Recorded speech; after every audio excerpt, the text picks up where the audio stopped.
పంజాబ్‌పై RCB ఘన విజయం నమోదు చేసిందనైతే చెప్పుకోవాలి. పంజాబ్ బ్యాటర్లందరినీ 14 ఓవర్‌కే ఆలౌట్ చేసిన ఆర్‌సీబీ బౌలర్లు. ఈరోజు ఆర్‌సీబీ బౌలింగ్ చూస్తే ఇంకా ఫైనల్‌లో దుమ్ము రేపుతుందనైతే అర్థమవుతుంది. ఈ మ్యాచ్ గెలిచాక ఆర్‌సీబీ సీదా ఎళ్లి ఫైనల్స్‌లో కూర్చుంది.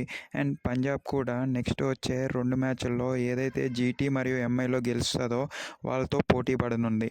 ఇంకా ఈ రెండిట్లో ఏదైతే గెలుస్తాయో ఆ రెండిట్లో ఒక టీం ఆర్‌సీబీతో తలపడనుంది. దీన్ని బట్టి మీరు మ్యాచ్ చూశారు కదా, ఎలా ఉంది ఆర్‌సీబీ బౌలింగ్ కానీ బ్యాటింగ్ కానీ.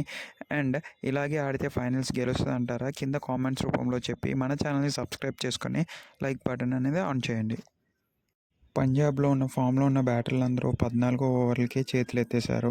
కేవలం 14 ఓవర్ల ఒక బంతికే అందరూ ఆలౌట్ అవ్వకంగా ఇంకా ఎస్ఆర్హెచ్ వాళ్ళ పని చాలా అంటే చాలా సులభమైంది. కేవలం 101 రన్లే తీశారు 14 ఓవర్లకి. దీంతో ఆర్‌సీబీ వాళ్ళు ఇంకా బ్యాటింగ్ వైపు కొనసాగాల్సి వచ్చింది. ఆ తర్వాత తొందరగా బ్యాటింగ్ దిగిన విరాట్ కోహ్లీ మరియు ఇంకొక ఓపెనర్ అవుట్ అవడంతో అక్కడి నుంచి వచ్చిన సాల్ట్ హాఫ్ సెంచరీ కొట్టి ఆర్‌సీబీకి విజయాన్ని ఇంకా సులభతరం చేశారు.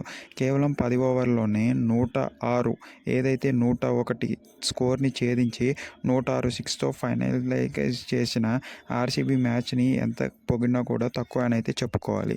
ఇలాగే ఆడితే ఫైనల్స్లో కప్ వచ్చే అవకాశాలు చాలా అంటే చాలా ఎక్కువగా ఉన్నాయని అయితే చెప్పుకోవచ్చు.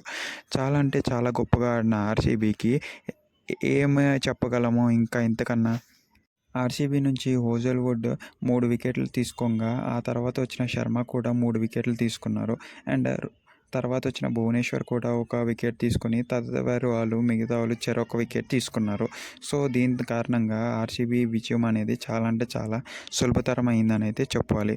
టాప్ 1 పొజిషన్లో ఉన్న పంజాబ్ని బీట్ చేసి ఆడటం అంటే చాలా మెరుగైన విషయం. దీని గురించి మీరు కూడా ఏం చెప్పగలరో కామెంట్స్ రూపంలో చెప్తే మన ఫ్యాన్స్ మరియు సబ్స్క్రైబర్స్ కూడా చూస్తారు. గాయ్స్, ఈ వీడియో మీకు నచ్చినట్టయితే కింద డిస్క్రిప్షన్ ఛానల్లో ఉన్న మన టెలిగ్రామ్ గ్రూప్లో జాయిన్ అయిపోండి. అక్కడ అమెజాన్, ఫ్లిప్కార్ట్, మింత్రా నుంచి కేవలం డీల్స్ అనేవి 90% ఆఫర్లో వస్తుంటాయి. అండ్ మన వాట్సాప్ కమ్యూనిటీలో జాయిన్ అయిపోతే హెల్త్ రిలేటెడ్ కంటెంట్ ఉంటుంది. లింక్స్ డిస్క్రిప్షన్లో